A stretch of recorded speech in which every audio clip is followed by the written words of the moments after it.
And, okay, Mrs. Carter.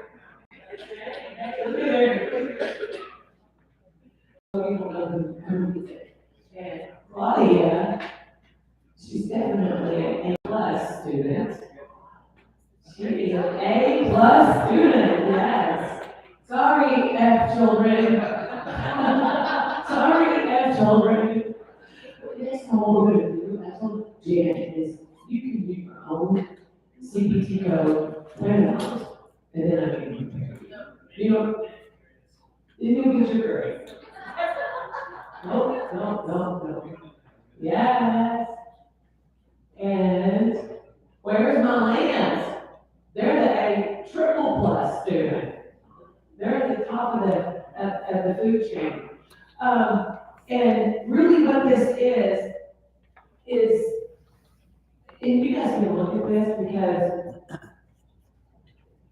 I mean, you don't care if I give it to the other, I mean, it's just your CPTs.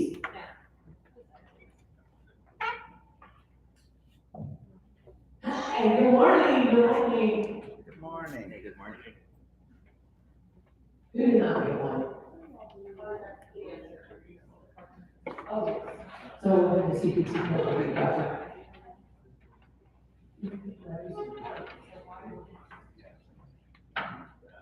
CPT code, that's what it is. It's over 1 month. So you can all do this, right? And, sure. And so what this is this is super important. To me, this is like the highlight of the whole weekend, because it's about what CPT codes that other clinics are building out. So what I want you to do is start looking at the very top, and then if you're not on there, then look at your system. Because you want to go by each CPT code. And then what we're going to do, Jan is here, and what we're going to do is look at it, and you can ask me questions at why is this CPT code not on Alpha? Where's your Alpha? Because for Alpha, you need to give her for Alpha. Can you print one more? No, I don't have her added to the list. No, but she can have the CPT. Do one. Oh, can you print one more for her? Because, we completely forgot that she was completely forgot. Anyway, so what I want us to do is start at the top and holler out a CPT code that's not on your list. Because what we're gonna do is see, why is it not on your list? Why are you not filling out that code? So as you look through there, we can say, what that code means, and find out how we can incorporate here as Amy.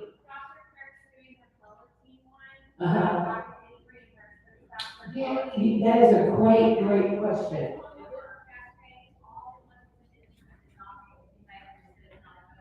Okay, there you go. I know. They think that it's going to, but not yet. But no, okay, let's talk about piloting. Who does piloting besides y'all? You do piloting. Does anybody else?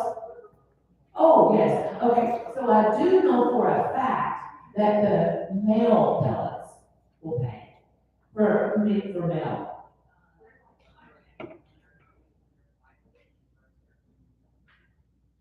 I thought it would print out, but I mean, I do know that that's one you do need to consider if you're doing pelleting for males. There are ways that it can be paid. It's specific, but just know that for sure for male, I would definitely look into it and make sure. Tell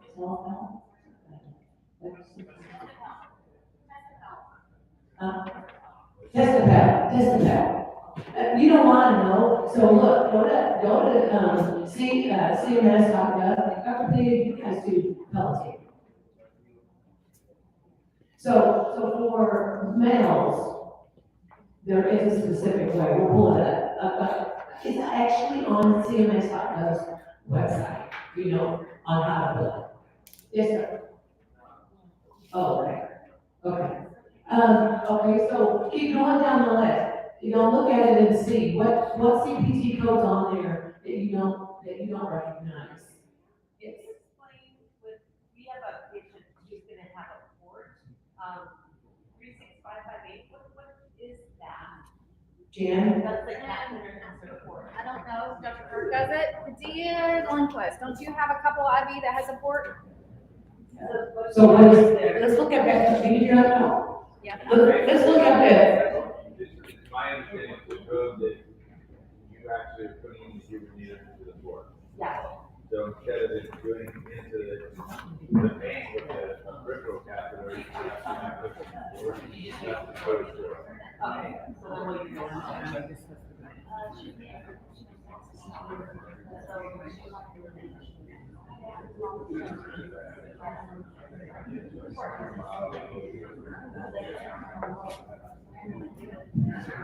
Yes.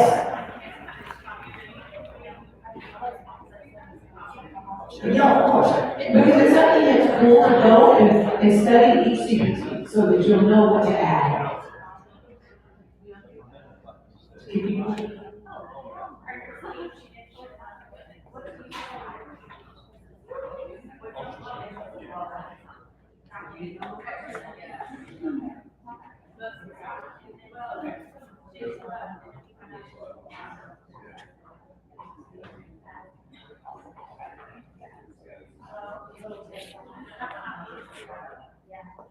Anybody have a code, you wanna know what it is? Why it's not on your list? If I were you, I would look at my list and find out why there's not a checkbox by a code. Yes, Amy. I know it's a little code, but we don't work through A&E. Mhm. They drive us for that, Mhm. but it's not checked off on ours. So, if you're doing a code for it, for blue, I just put that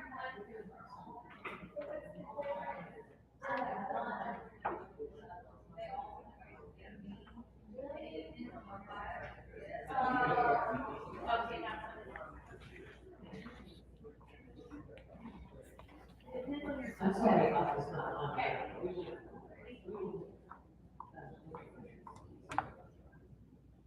So this is good for you that are just getting into the building. What's good is to look through these codes and find out what you want to add to your clinic. I'd love to hear more from Jennifer about the continuous glucose monitoring and how that pressure is built. I just thought glucose monitoring, but you guys could just see. She's in the credentialing process right now.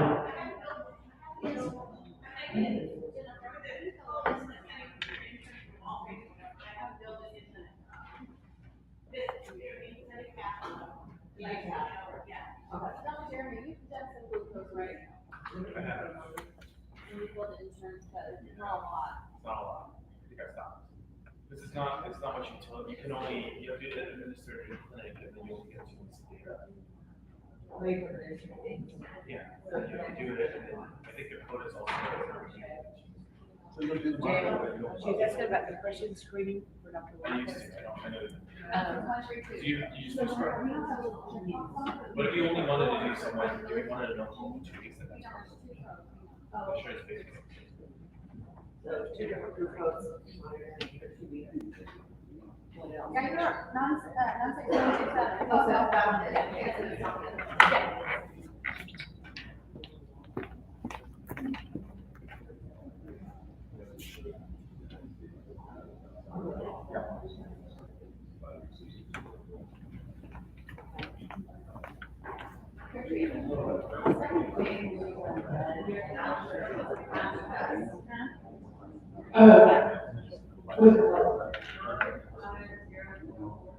Jen, 95044. That is a patch test. Dr. Padilla has done it a few times. Doctor, it's for lotions and skin topical allergy something. Oh, I don't know, he only did it maybe a year or 2 ago. Dr. Ross, maybe doesn't. I don't know if you had that. so let's talk about that. We've been billing for a dermatologist, and this is super cool. Dr. Padilla. Do you remember Dr. Padilla? We did this years ago. The little patch that sticks see your back. So we're all familiar with environmental allergies, food allergies, the scratch test that we typically do. This is a chemical allergy test to see if there are allergic to any chemicals in shampoos or soaps or detergents or clothing, dyes, things of that nature. So it's a little bit more involved. They have to wear the patches for about 72 hours, 48 to 72 hours, but they do, if they're reacting, they come back, remove the patch, and you give them a quantification of that allergy. Now, it is attached to a website. The website gives you a guide as to how to avoid these things. So what we do is we test the patient and then we give the patient a handout directly from that website. So the reason I think that Dr. Monk was, This test is for, chemicals, like in shampoos and, facial creams, and it's gold, silver, nickel, so it's more like contact, because it's a derm that does it, and you press it on the patient's back and they go home, they come back. But I was thinking that people that, the deep functional medicine, how you guys, maybe it's a chemical in your shampoo. So this is a test that may interest those of you, because it's testing for more contact dermatitis. Is that the right word? Yeah, but the only thing downside is that they can't get wet for like 48 hours. Right. The patient has to. They can't take a shower. Days Right. on the back. Yeah, things like hair dye's big there. Hair dye, and it's all the metals for jewelry, and it's the hair product, so it's all of the different things in shampoos and in lotions.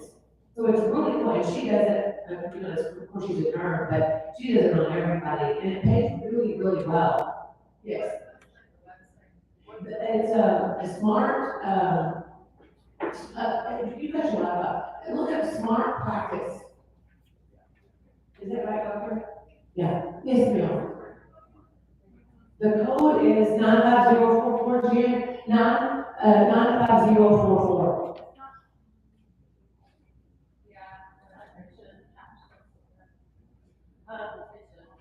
Is it smart practice? Yeah, okay, so look, here.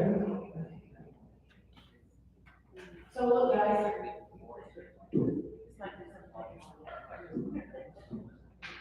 This always pays. You see that? Because I'm thinking in functional medicine, this is not important. Dr. Miller wasn't this important, right? Chemicals. Y'all want to look and see, this is what it looks like. Plus something.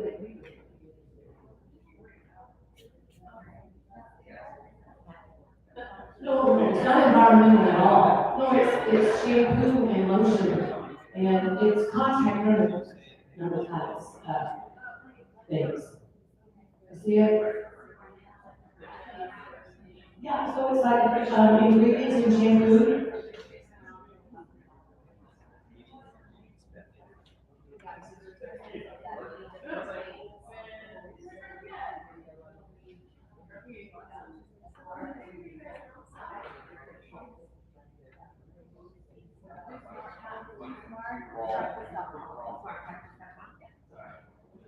And see, that's what I love about this. So look, we just discovered from Dr. Padilla something that could be added to your practice. That's what we do. What's that?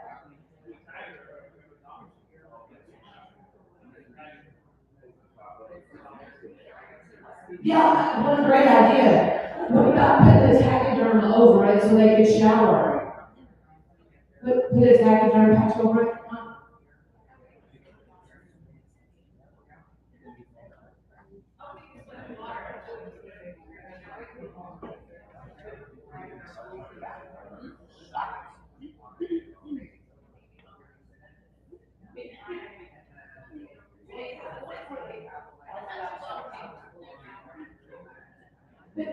In functional medicine, Dr. Longquist said that, finding out about these products, right, would be important. You may not even know you're allergic to these products in your facial cream or whatever. What about another code? Somebody else found another one. Great job over here in the main corner.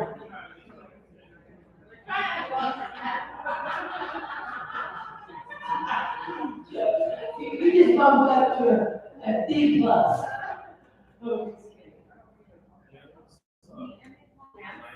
What? Oh, yeah, oh my goodness, thank you, Claudia. So listen, guys, y'all, most of you are forgetting, and it's not a ton of money, but y'all, the MA costs. That, y'all are forgetting. I mean, who's doing that well, man? Who's doing that? Not very many people. So what happens, they work? So your phone call, so really, every phone call that's not somebody just making a request for an appointment, you can, most of y'all on ECW, here, It has to be patient initiated for something, not an appointment, meaning, and the MA can go to the doctor and ask, blah, blah, blah, blah, blah, and they can respond, but it can't be after, the patient can't have been seen for 7 days, and it can't produce an appointment within 24 hours. So, there are the 7 days, what did you say about 7 days? the patient cannot have been into the clinic the prior 7 days. And then they can't come in within 24 hours. So not the Memory, No, no, no, it won't do that, it has to be an issue, like a new symptom, Or, I know another, other notes that I've seen is if a patient, you put a patient on a new med, and they call you a couple of days later, and they have issues with that, or if you've done a procedure in the office, and yes, right. Like on a claim. The patient calling in. So the patient calling, so just be aware, tell them, I would go over, and it's really all office staff. So any of the office staff, when they're answering the phone, and they're talking to a patient, just make them mindful that if it's not for a refill or an appointment, then you can document it. What's the code, Jan? it depends on the. 98966, and then it's minutes. So 7 to 6. 8, depending on 5 to 10 to 11 or greater than that.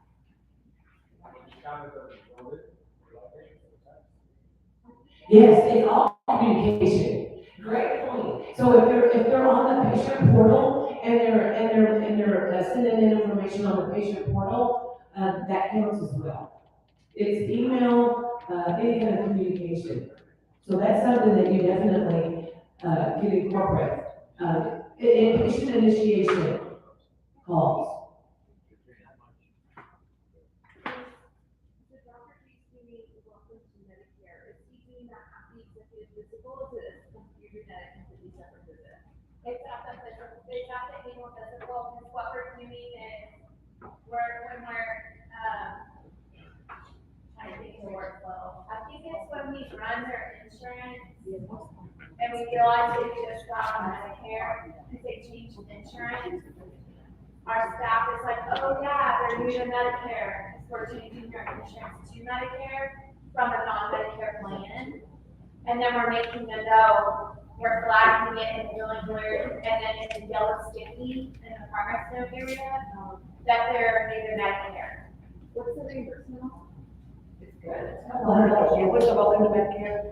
$200. So there's $200. And then there's a follow-up, yes, that you do. There's a welcome to Medicare, and then there's a new patient to Medicare, GO438, and then everyone after that is GO439.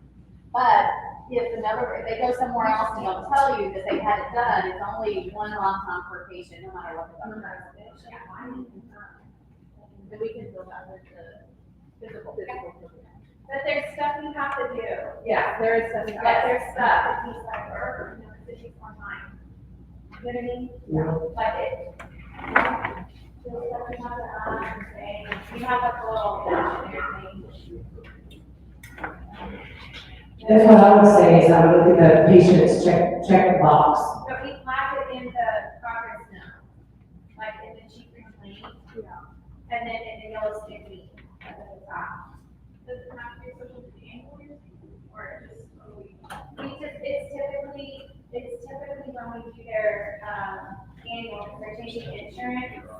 So they're really on Medicare, so now I can do their annual wellness whenever I want. Because now it's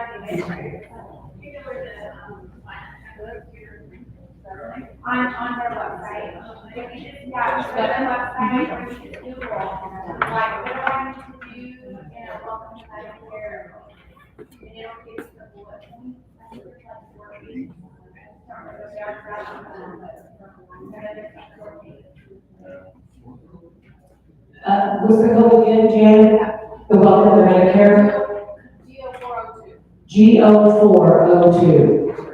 Can you, also print out, we've got another cheat sheet we need to print out. Jim, print out the one, you know what I'm talking about.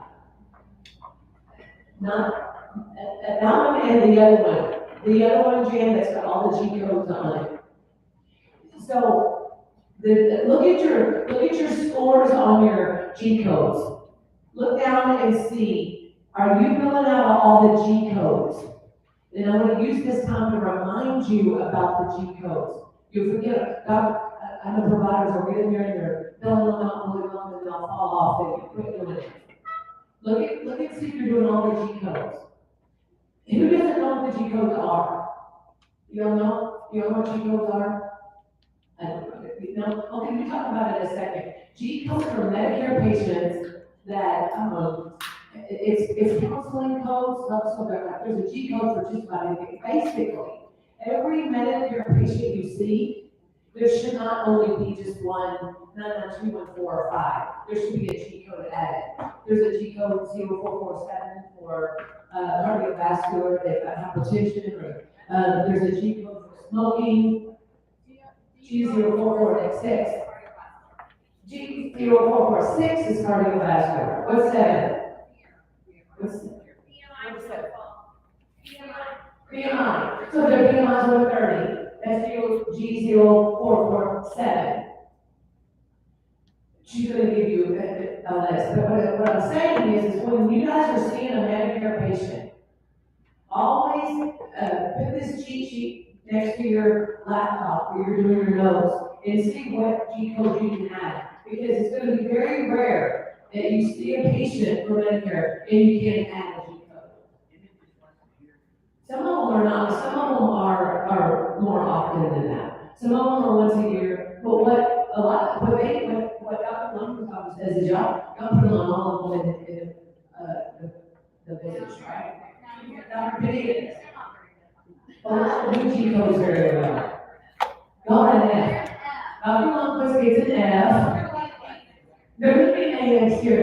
So, because this, y'all, let me tell you how important it is. This is a difference of 25 to 30% reimbursement per patient. Yeah, but does this correlate with net, Claudia, or not? I mean, if you're only doing 10, aren't you net thing with your Medicare? Yeah, but you're not filling it out. That's different than the actual billing part. You don't But get, I'm saying, what are you doing?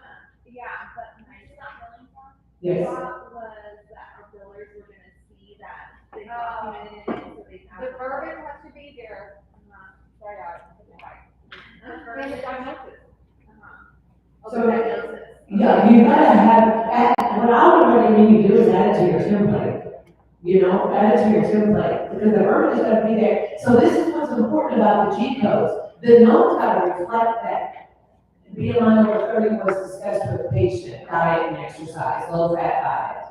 You know, you gotta add that sentence before we can add the code. So should we just like every time we see a patient about like diabetes, or what is diabetes training? It should just be in your templates. It should be in your templates, and that's where your staff is going to come out. I understand it should be a template, but I'm asking specifically what diabetic training is. Like, is that like a 15-minute face-to-face with the doctor about diabetes, or is that at every 3-month follow-up when we do their finger stick, we're talking to them about Really diagnostic. Because we anticipated seeing it, because you had a special for training Dr. and Claus is going to be certified, only when it gets paid.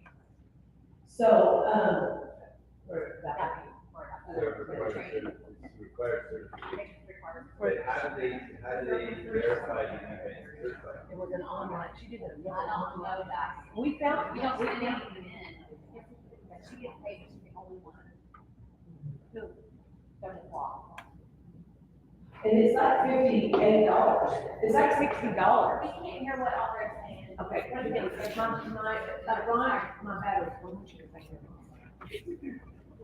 Deputy trained. Yeah, she was saying that she underwent some like online So certification. there's a little simple online, link that you can go and do this little online, simple little test. And it gives you a certificate that you are, a doctor, a provider. And it gives you a certificate that then we send in with the director and it'll pay. It's already $8. I did, because it's like you have to have certification, I'm getting complicated, but it's a little simple. I know I sent it to her, but she was the only one that we sent it to. This was a couple of meetings back and she did it and it worked. So she just paid for it. No, just that one time, right, Jan? She didn't have one time, just one. How often do you bill for the patient? Bill the patient. How often can we do the diabetic counseling? I think it's, it doesn't restrict it, so that tells me that you can do it. And I'll put it, you want to do that.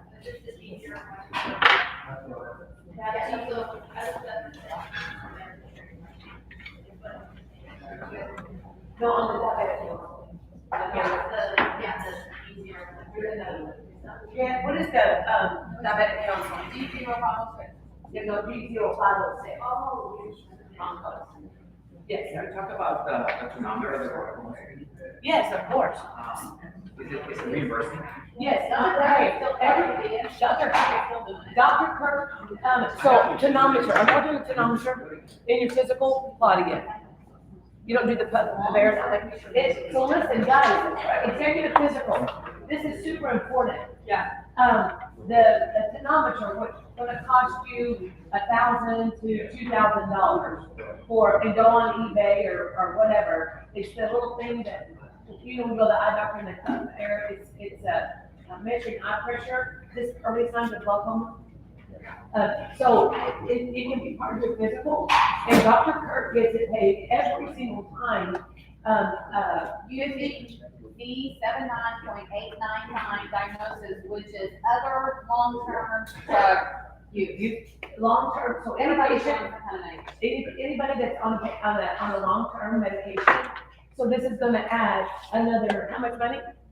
$50, $50-something dollars. So, guys, before there was IVs, and we were all in the IVs, we spent our time really trying to pick out the extra, I'm sorry, it's $83. Y'all, it's $83 reimbursement, add it to your physical. It's $83 a visit, that's a lot. And what's the? It's a tonometer, remember the big dog one with the pup in the eye? 92100. 92100. Thank you for bringing that up. 92100. $86, and it's $1,000, $1,200, and it pays every time. So this is just these little things to add to your executive physical. They'll be on a long-term med, yeah, not chronic, it just is long-term. Chronic or long-term. Oh. Anything that's long-term. Oh, sorry. So it's gonna be your hypertension. Yeah. A lot of the patients, yeah. Thyroid. What about yeah. It doesn't specify what drugs. So that's, and of course, it's also, if it's abnormal, then you can go to the doctor. Yeah, but ICD too. You use one of the glaucoma locators, right? What is med nutrition 9782? You have, that's just like a nutritionist, but it has to be in a patient's plan, and most of their plans is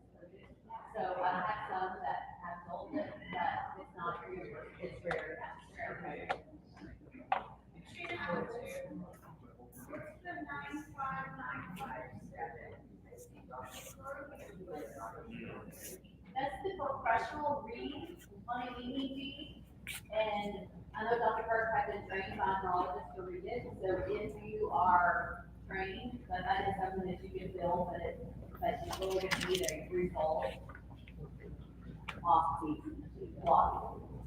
A professional read.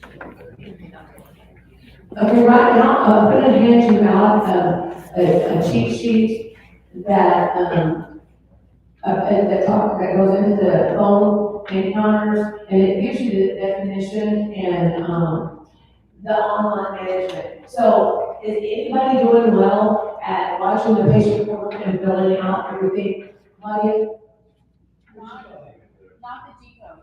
Everybody's pretty much doing the remote patient monitoring, but not the G codes, the video of the law. Right, so is anybody utilizing their online patient portal? Do y'all, Cindy, y'all patients sending in stuff, are y'all filling out every single time something comes in? So that's what this is about. There's something that is to be said for getting someone in your office to be responsible. Cindy, somebody needs to be responsible for building on all these codes, because there's a lot of code that y'all are not utilizing at all. This is something that I think, Justin, you could get involved with, VAs could get involved with helping with this. I think this is a perfect thing for a VA. This is 2 pages of codes that could be built out based on encounters and non-providers and providers and digital and online management. How many of y'all are gonna have to? My place seems to be the only one building that. I don't think anybody has passed. There's 2 different codes. You got the codes, yeah. So 30091, and every time we do a passenger, we build that code, and I'm not sure exactly what it is, but I was trying to look it up. A lot of times it bundles with the annual wellness. So a lot of what you left it off. I don't do that at my home. I have a question for everybody, because when I first got into insurance billing, I would used to be cash. I was told that if you have a uniform policy to write off everything that insurance doesn't pay, that's not okay. So I am weary of having my staff get direction ahead of time to just write off anything that isn't paid. So my question to those of you who've been doing this longer is, it seems it would be still okay and meet the spirit of the law if I said to my staff, we're sending statements on anything that's not covered. But as soon as the patient calls up and talks about a $6 charge for my PHQ-9 screen, let it go. Let it go. So I can't just take one phone call out of your billing policy and write that out and call it good? Yeah, because that's the intent to collect. Yeah, the state has. That's what I'm saying. I think I'm meeting the spirit of the law if I tell my staff, send out the statements. If it doesn't get paid for 3 statements, or they'll call up and say, I don't like your charge, then we're not gonna fight it, and we let it go. And I don't wanna have to make a case by case decision. Well, you should make a case by case decision, because right now, patient that you spoke to in council compared hardship. I don't want it to come all the way up the chain to my desk. I just want to give them direction and say, if they call up or haven't paid for 3 statements, we'll write that. That's okay for them. You like that? Okay, good. What if it is? Jan, Dr. Padilla, Jan. Dr. Padilla wants another copy of this.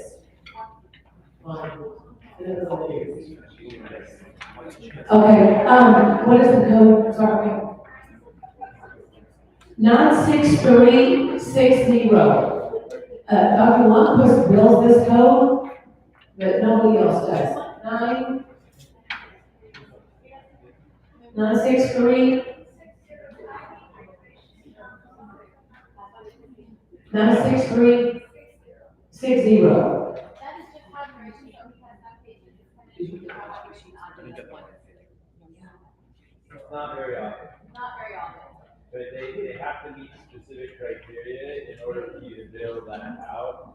And so 99% of your IV patients are not gonna meet that But every once in a while, we have a patient who is literally dehydrated, hypotensive, and we just give them back a fluid and we fill it out.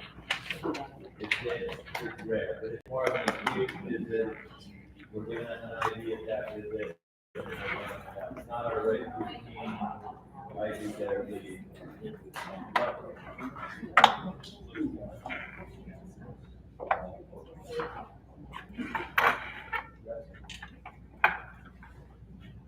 Okay, so everybody got that 2-page on phone calls?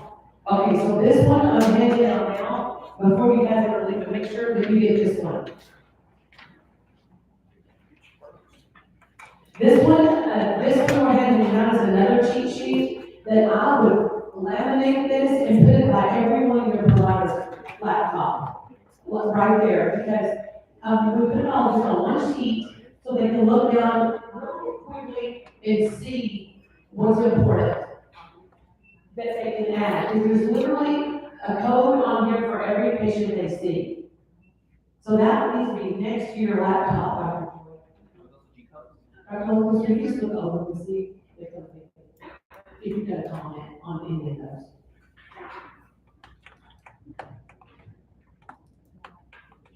So this is just a 1-page to make it simple. Just look through it really quick and see what you think. Yeah. Did y'all get one of these? Physician referral, can you talk about that one? Yeah, so we're gonna talk about that. So, you see what it says, if you make a referral, so these executive physicals come up with a lot of referrals, you're referring out to a cardiologist, there's actually a code for that. So when you make a referral. Who did not get one?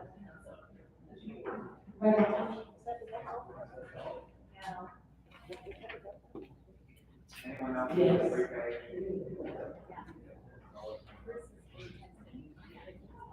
Look through that, Harry, look through you've got this on me, I already sent this to you, but do you see, if you just take a minute to look at these codes, look how many codes are on here that y'all are not looking at.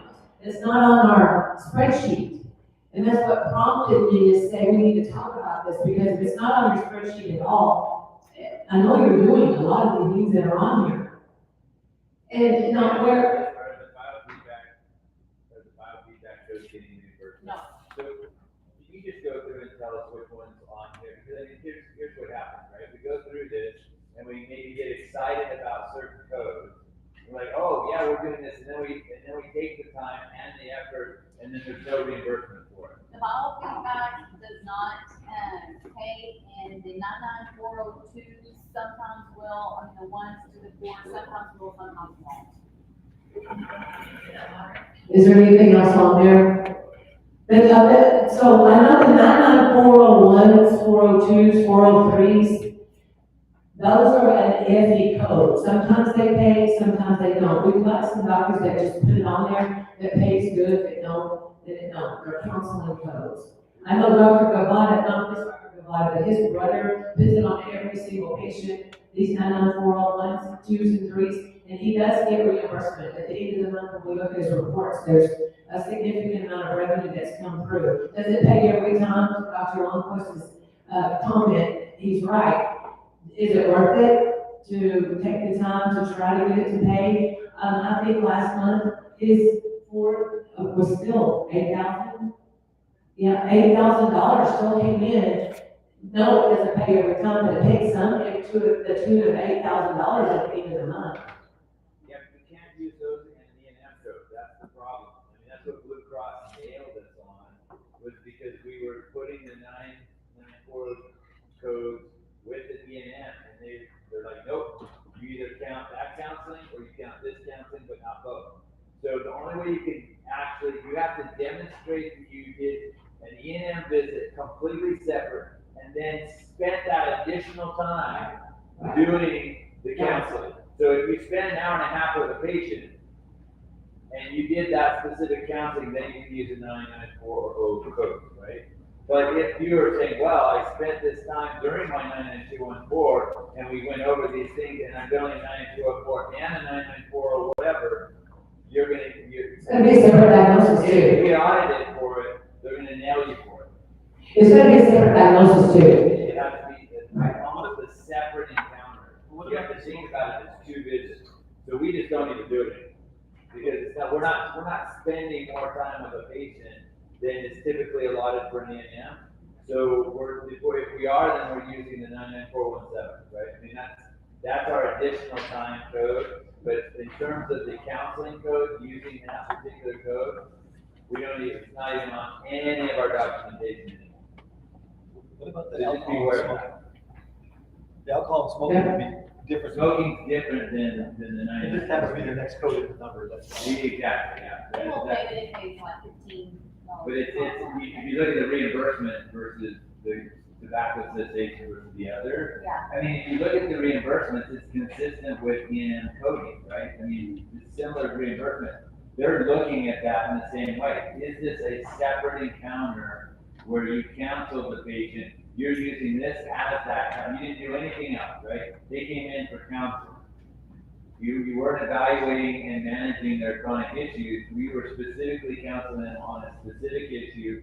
And sometimes that happens, and that would be an appropriate code to use when that happens. But we were under the misinformation or misunderstanding that you could, this is just another way to tack on more reimbursement for all of the functional medicine effort that we're putting into counseling patients. It's way above and beyond the conventional medicine doctor. Great, it's the way of tackling it. Nope, the insurance company doesn't see it out. But I do. They do if you separate it out with a different diagnosis. You can't put it all together with different time, so the note needs to say, we also counsel for this many minutes under this diagnosis. So you just gotta make a right, but I always say you gotta make a right-hand turn in the visit. Can't be all underneath, like he said, he's right, not under the E&M visit. You gotta make a right-hand turn and say, we also discussed whatever, the patient's there longer. Yes. Because it's, and maybe he's in California, Dr. Love has been doing this for years, Dr. Kirk does this, but it does have to be a separate diagnosis and a time allowed for that separate counseling. Yes. Physician referral specifically said email and text, but it didn't say fax. So does it make a difference? Gina, look it up real quick, I don't know. Yes. If he's calling a patient on a Sunday afternoon to talk to him about their ultrasound with cancer or some bad news, right, which he does, do we bill this 99442 telephone call? Is that him or can it be anybody? That him 99442? If you see on the right side, it says provider codes, and then it says non-provider codes. So I think. Yeah, yeah. So just him. Yes. That's what we want. Yes, yes. And then non-provider codes are there too. Yeah. But any other comments or questions on this? Like I said, this doesn't mean that it always pays. It's just extra codes to try. We're just trying to help you get paid for your time. That's all. We're just trying to help you get paid for the time spent. Any extra? Any more questions on that? Yes, sir.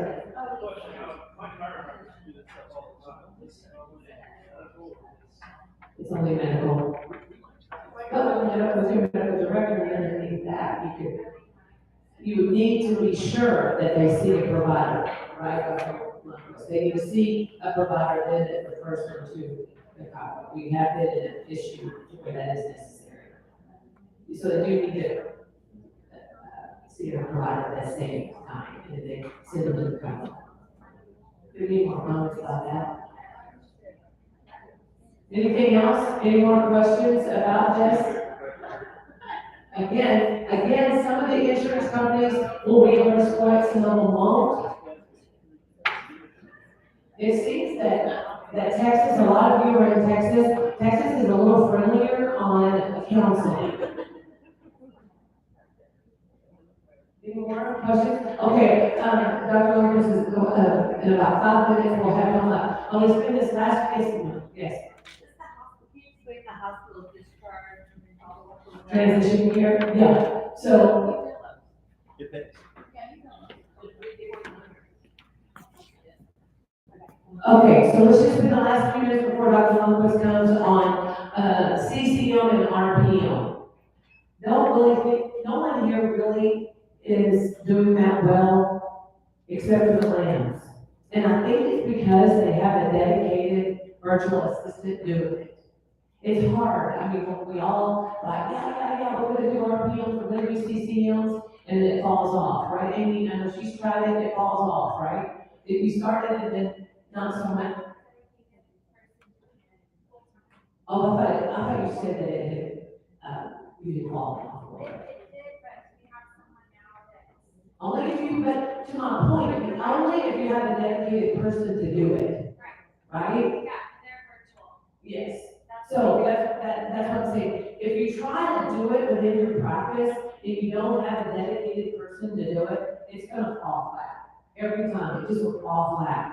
But there's significant revenue that is being paid for remote patient monitoring. Yes. Okay, so I'm gonna break it down. So CCM means chronic care management. CCM, chronic care management. It's only Medicare. So CCM is any patient that has 2 chronic diagnoses. The hypertension, hyperlipidemia, whatever. 2 lifeline diabetics. Yeah, this is any lifelong treatment that they're on. Medicare is paying you. This is not the provider's time at all. This is a virtual assistant or an MA that's dedicated to making phone calls, checking on your Medicare patients. That's all it is. It's not a provider. It's an MA or it's a virtual assistant that's calling to check on them. And they document their minutes, call them, check on Katrina, ask her what her glucose is, whatever. What did you eat today? What's causing your sugar to be high or whatever. And then, that is all billable to Medicare. Second to that is RPM, which is remote patient monitoring, which means same thing, a patient, this is all insurance. Everybody is RPM. CCM is only Medicare, RPM is everybody. And RPM means that you have a patient that has hypertension, let's say, and you have this dedicated VA very aggressively checking on your patient. So, and on that cheat sheet that we gave you, look at those codes. At the end of the day, what it ends up being is about $200 to $300 per patient per month. So imagine you have one VA that's costing you $400 a week, and most people, if you have 100 patients that you have somebody dedicated to call these people, they're generating $20,000 to $30,000 a month, because it's $200 minimum, up to $200 to $300 per patient to monitor them at home, whether it's Medicare patient or commercial. So it's something, and even with a remote patient monitoring, it could be your diabetics, but it could also be anything. I've got whatever you want to monitor them. We've seen people that have had like a snake bite or a spider bite, and you want them to send pictures from home for you to look at it, or they've had an injury. Any kind of communication back and forth with your patient when they're not in the office is very billable, and I feel like that we all are leaving a significant amount on the table by not monitoring these patients. So I want to set it up. And what's the workflow of it? Like, I need to make sure that their insurance covers the cost of that device So there's 2 ways you can do it. There's a code for providing the device.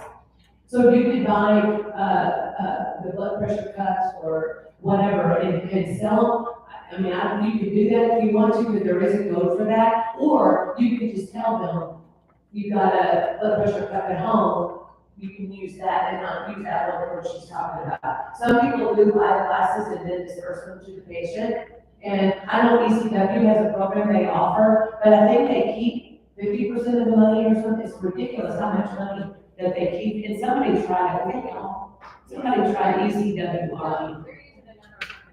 Oh, there is an outsourced company that you can use, do you remember the name of it? A third party? Well, there is a third party. So if you go through one of those companies, then it like electronically transmits to, Right. and you can just monitor the data. So the advantage of doing that is we're not adding any more workload into our space, right? So we're paying them for the work that they're doing, but any additional revenue that they bring into our practice is, we're not doing anything for it, right? So they take a big chunk of it, but it's just additional dollars that we don't have to do anything for. They're calling our patients, they're getting them the remote patient monitor, and then for me, if I look up in their dashboard, then I can see what's going on, right? So immediately, I've got more information. I don't have to allocate any more office staff or personnel to be overseeing this, passing out this, sending the blood pressure monitors, the glucose monitor, whatever. So what's the cost to the patient and how do you determine that? There is no cost to the patient. It's the insurance covers. So you have to verify that they have the benefits to. All insurance plans cover remote patient monitoring. No copay or anything like that. CCM is different, right? Like they may have. Yeah, chronic care management is Medicare. And then again, it's covered by Medicare. But you have to have, there's certain criteria you have to meet in order to be able to build it out, and there's certain documentation. And that's what that company's doing for you. So the company will do all of that information for you. They document in our charts that you have access to ECW. They send us messages in there. It's like literally having a separate portion of your clinic, but you're outsourcing that. Yeah. Just like you outsource, it's like having you do your billing, and having somebody outsource your RPN, your RPN, CCN. Thank you. Yep.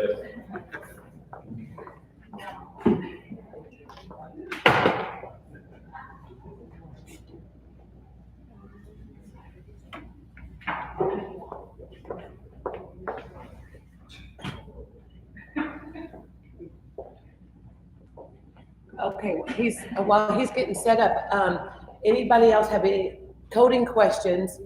Of course, ask Jan, she knows more about it than I do, for sure. But again, these are just things that we wanted to bring to your attention, and sometimes they work and sometimes they don't. Any questions about it?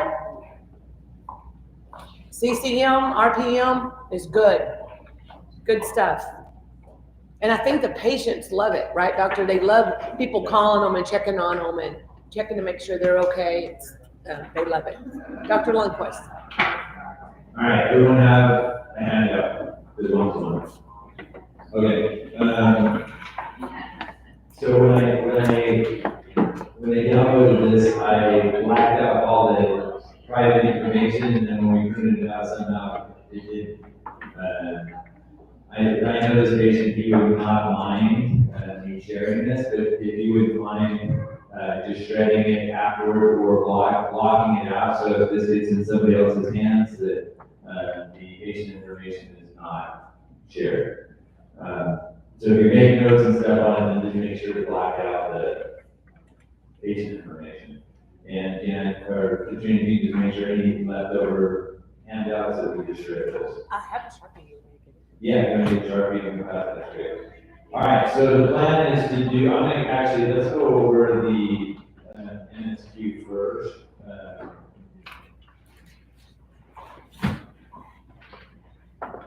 How many are using the NSQ in the practice right now? So there's a few of you, okay, great. Can you tell us the number, like what's the cutoff, what's the significance of the cutoff? Yeah, so so first I want to give you a little background on it is not a validated questionnaire. What is meant by that? Well, in scientific research, they will take a questionnaire and they will run it through patients and then they will validate it in the sense that if you are trying to use it for clinical utilization, then you can infer certain information from it because it's been validated across different genders and racial populations, and the scoring is consistent and the information you gather from that questionnaire is consistent. For example, the PHQ-9, depression screen. If they score a certain level above that, that's been validated that that actually is consistent with individuals who have a diagnosis with depression. All right?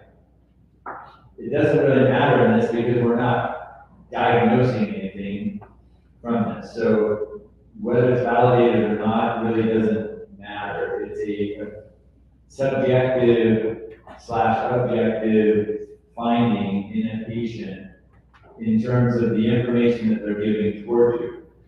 Now, again, from a validation standpoint, if I was giving MSQ across the board to everybody in this and you all filled it out, we would see a varying degree of scores, even if everybody in here had fibromyalgia.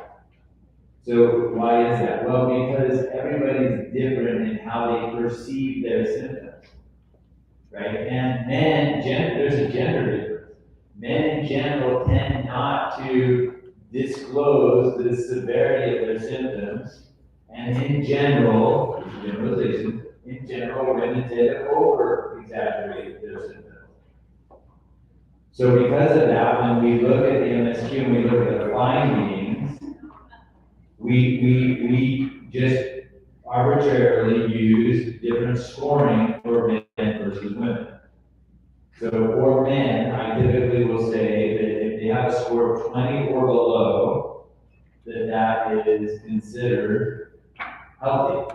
Like most people are going to have some symptoms at different times in their lives. So if they have a score of 20 or below, that's considered healthy.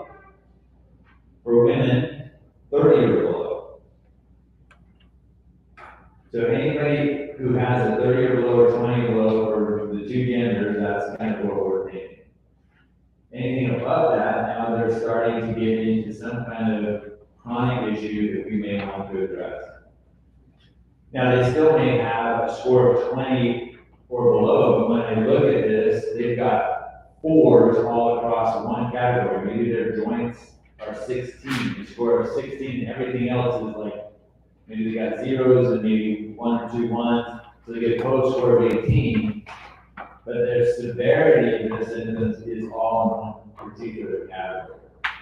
So the two ways that I evaluate an MSQ is first their overall score, but then I circle any 4s and 2s, right? And remember, the scoring in this, 0 is no symptoms, 1 is mild but occasional, 2 is severe but occasional, 3 is mild but frequent, and 4 is severe and frequent.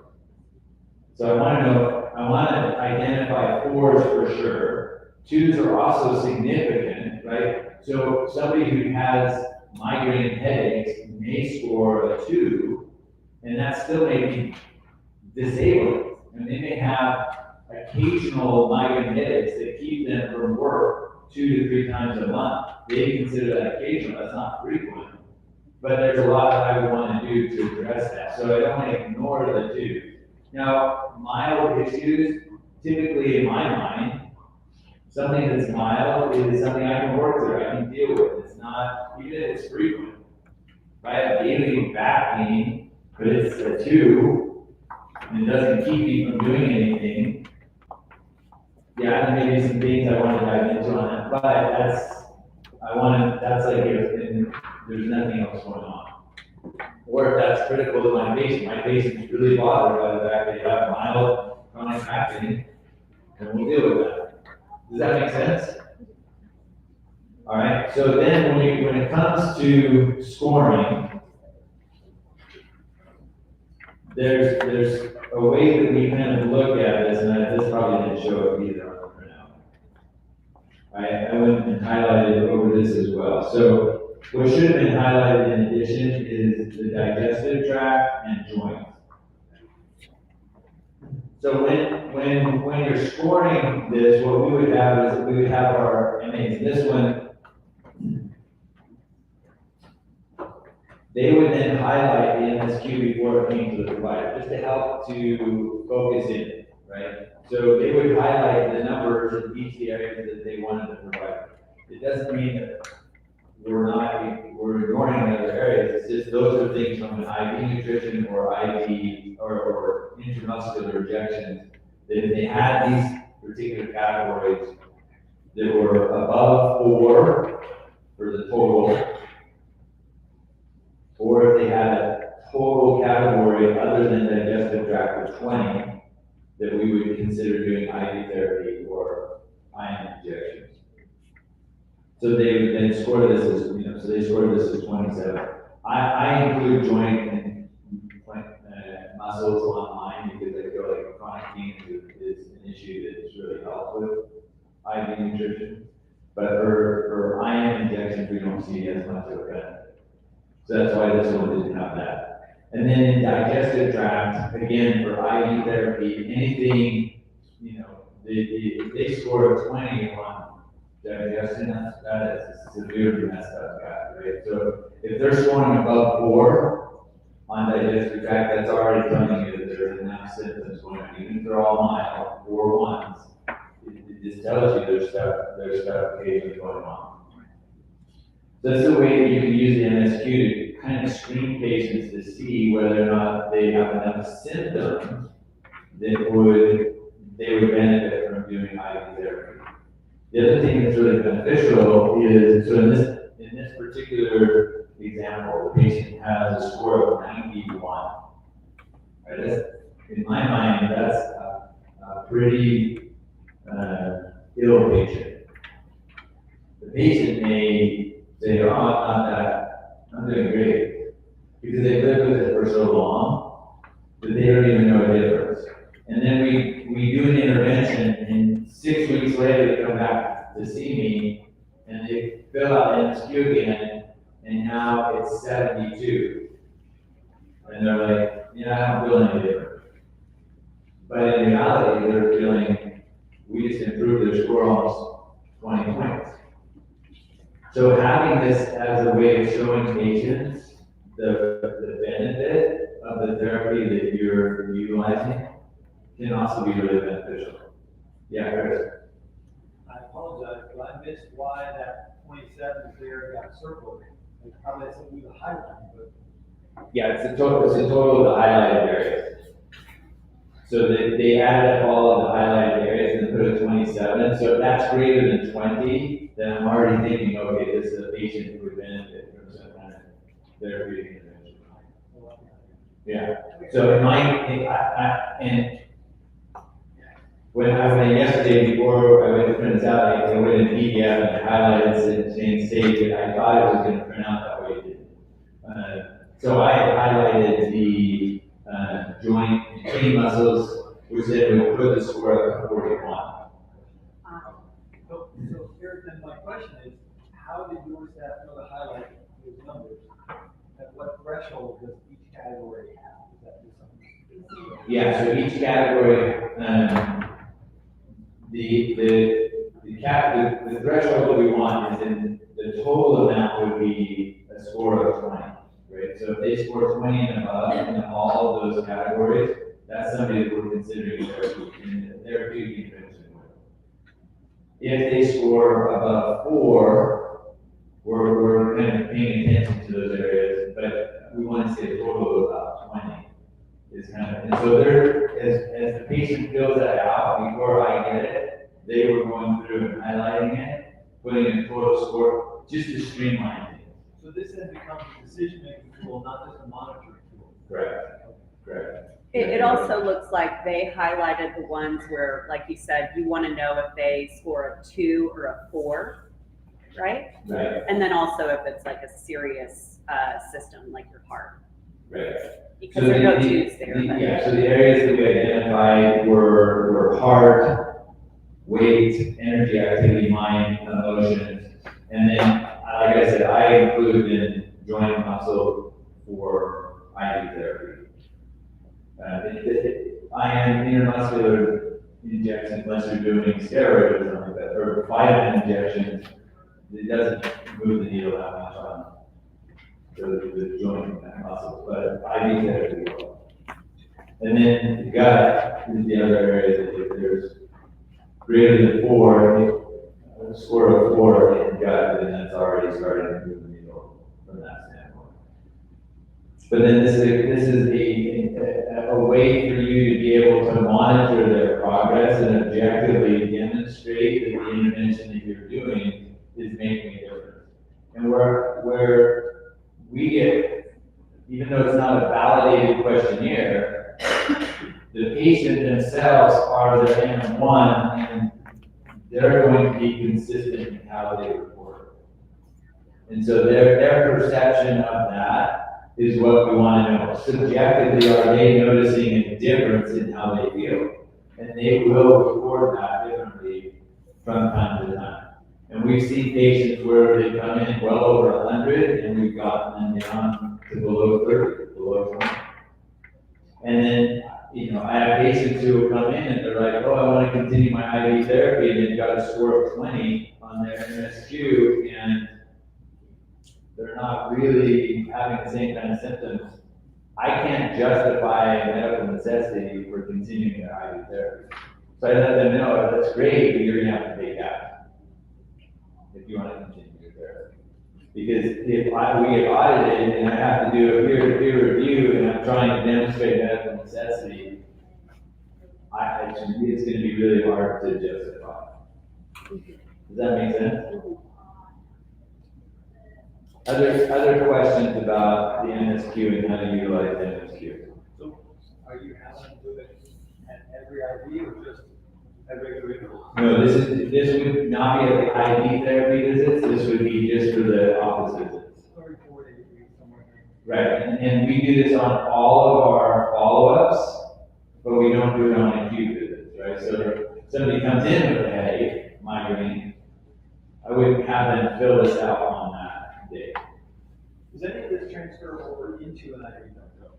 Other than just having a diagnosis code, would you ever pull any of these in to the note, or would it just be there in case you need it? Yeah, no, so when the nurses actually document the note from the IV therapy that day, we have them comment on some of the areas that the patient's feeling, right? So patients reporting improvements in fatigue and joint pain and depression and anxiety and heart palpitations or whatever, they will document that, but we're not scoring it in the same kind of way. Yeah, Ron. I noticed that on this example, you don't see it on the screen, but at the top you have, rate each of the following symptoms based upon how you've been feeling for the past 48 hours, a week, or 30 days, which Again, it depends upon when was the last office visit, right? So if I saw them 2 weeks later and we did some interventions, then I would want them to do 30 days. I would want them to do maybe 48 hours, right? I want to know what's going on really frequent, within the last little bit, what kind of changes do we see? But it's been 6 weeks since I've seen them, but it just by them checking which one, and we don't necessarily direct the patients which one to check, but we'll ask them, to make sure they check one. So then we get a sense. Typically when they're coming in the first time, we want to know what's going on for the last 30 days. But if it's an acute, like a 2-week follow-up, then using 48 hours is much more accurate to the changes that have been happening.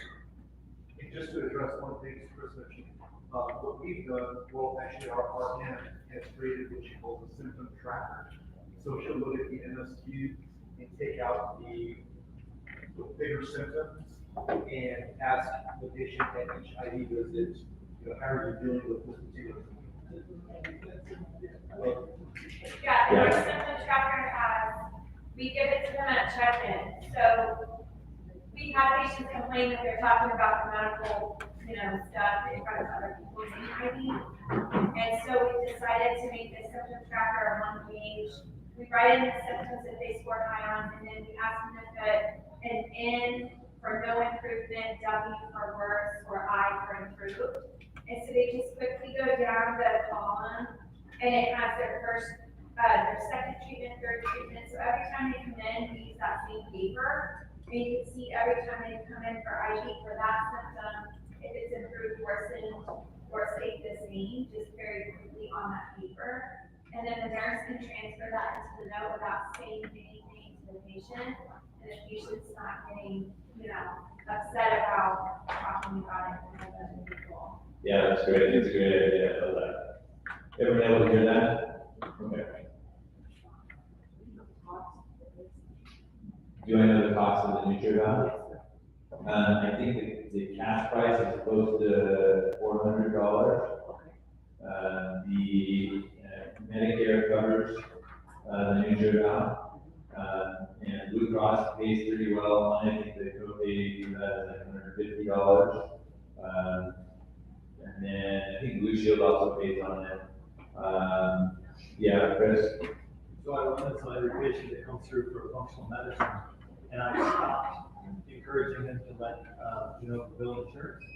Because in the last 6 months, we've seen a dramatic drop in the out-of-network labs. And now Genova has a $75 premium that they're gonna put on that. If they get nothing, the cash price goes up. Oh, you mean from an insurance standpoint? Yeah, they just send in, if they just let them charge the patient directly, and don't deal with insurance, they look at a cheaper price. If they say, let's go ahead and try my insurance in this Yeah. insurance box, they're gonna actually have to pay about $75 more per unit of that. Right. Did everyone hear that? Yeah, so there's a risk of going the insurance route and then having it denied, because the patient's gonna pay more, cash-wise for the versus just paying it cash wise up front. And as it concerns the clinic, I stopped it, and now I'm not getting letters from United and these other places saying, Right. why are you using all that network lab? It takes me off the hook as well. Right. Yeah, I mean, that's one of the challenges, right? So if you know that Blue Cross is pretty much the only one that we're seeing that's still kind of paying on that. Everybody else is pretty much saying this is out of net, this is non-covered benefit for the patient, so then they end up having to pay cash for that. But you did say Medicare. But Medicare is currently still covering it. What about the advantage plan? Any HMO managed care component for Medicare, because that comes out of the pot. Just traditional. So, yeah. Okay. All right, so now let's go through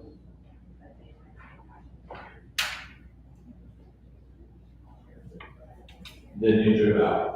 And what I'm gonna do is I'm just gonna walk through this and tell you, as if you were, the patient, what I would be wanting to tell you about that. So there may be some spots that we don't necessarily cover this first time through, but then we can go back and address some of it. So in looking at this lab, there's some concerns that I'm having, mostly with mitochondrial function and methylation and some oxidative stress. And there's a little bit of toxic exposure component, and the omega imbalance may or may not be an issue, and I'll tell you why when we get in there. So then the next thing I do is go into looking at what's going on from and remember, the NutriVal is not a deficiency evaluation. You're not saying, oh, this person's got B vitamin deficiency. All right, what we're saying is that there is a functional need for these vitamins. In other words, the demand that the body has for these particular nutrients is higher than they are currently obtaining either through their diet or through supplementation. And when they take this test, it's important that they are off of their supplements for at least 48 hours prior to doing the test. You want a baseline. And you don't want them to have had an IV within 48 hours of doing the test either. So if they have an IV on Monday and they're coming back to do their NutriVal on Tuesday, it's gonna throw off your results. It's gonna look better. Now this particular, and just do a background on this patient too, just so you know what his current status is. He is someone that's chronic fibromyalgia. He has pretty severe anxiety and has been embroiled in a legal battle with his ex-wife for almost 15 years. I mean, it's just been, I've never seen anything like this, and it's just super ugly. And it causes him significant distress. In addition to that, we discovered that part of his reason for having fibromyalgia is that he has chronic Lyme disease. And is also having issues with blood sugar metabolism and was recently diagnosed with diabetes. This particular NutriVal also was done after he had already been receiving IV therapy for about 3 years. And his life had significantly improved. The quality of his life had improved because of the IV therapy. If you were to go up to this patient and ask him, what medical intervention has made the biggest impact on your overall health? He would say IV nutritional therapy. He would not talk about any medications. He would talk about the things we did to get his blood sugars down. He would talk about the counseling he received for his anxiety. He would say that it has been IV nutrition department. And a lot of times with IV nutritional therapy, again, to kind of demonstrate medical necessity, we will go for a period of time. I'll say, all right, we need to take a 3-month break and see what happens. And then during those 3 months, we come back and we revisit, we do the MSQ again, we may do a NutriVal again, and we see where they're at. And if we see significant worsening, then we realize this intervention has medical necessity to continue in your healing journey. Does that make sense? Mm-hmm. Okay, so looking at this then, I would be telling this patient that their need for vitamin C, alpha-lipoic acid, and glutathione is pretty high. So they have a significant need for antioxidants that are going to be best achieved intravenously. And then looking at B vitamins, he has a need for every single B vitamin that was tested. So in this case, I would probably recommend, well, I probably did recommend he receive B vitamin shots in addition to getting IV therapy. So he's being treated probably 3 to 4 times a week. From a mineral standpoint, his magnesium was moderately, the need for magnesium was moderately elevated. And Would you also recommend an oral supplement? So the question is, would I also recommend oral supplementation? And the answer to that is yes. But I tend to, if they're getting IV therapy, I'm not super aggressive with my oral supplementation in this area. So I would probably put him on a mitochondrial support multivitamin to just continue to try and support some of the things that we're not getting, but it may not be super robust in B vitamins. It'll have some, but I'm not going to give him a high dose of B complex to try and supplement what he's also. I'm going to do that with iron shots and with the IV therapy. Can you assume that he's got some underlying gut dysfunction, that he's got a malabsorption syndrome, and that, while you're doing the IV therapy, you need to be working on his gut so that he can ultimately transition into oral? Yeah, so the question is in regards to his gut function, and it absolutely, I mean, we know that individuals who have severe anxiety and stress, that it's going to impact their gut negatively. So yes, we are working on that from a diet standpoint. So the supplements then that I would be giving would be targeted more towards, healing the gut, supporting the gut, as well as also supporting mitochondria. Good questions. All right, and you can see that here along it, that his need for digestive support was high from the NutriGov.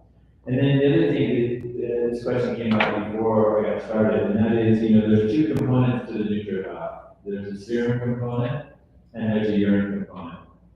And Genova actually offers a test that looks at just the urine metabolites. In fact, I think it's called metabolomics. And there's benefit to just doing that, but not all of the information that you're going to be able to get is going to be just from urine, right? So there are certain things, I'll try and point those out when they're blood related, that you would not get if you were just doing a urine test.